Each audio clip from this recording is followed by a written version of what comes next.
காட்சி கொடுக்கிறார், ஜனங்களுக்கு காட்சி கொடுக்கிறார். எருசலேமிலிருந்து எம்மா போகிற வழியிலே, எருசலேமுக்கும் எம்மாவுக்கும் 8 மைல் தூரம்.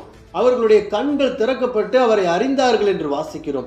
தேவ பிள்ளையே, ஒருவேளை கண் இருந்தும் உங்களுக்கு குறித்திருக்கிற திட்டம், தரிசனம், நோக்கம், ஊழியத்தை குறித்து ஒன்றும் புரியவில்லை, வேலையை குறித்து, ப்ராஜெக்டை குறித்து, ஆபீஸை குறித்து, வீட்டை குறித்து எதுவுமே புரியல, எனக்கு தெரியல நினைக்கிறீங்களா? உங்களுடைய கண்களையும் கர்த்தர் திறப்பார்.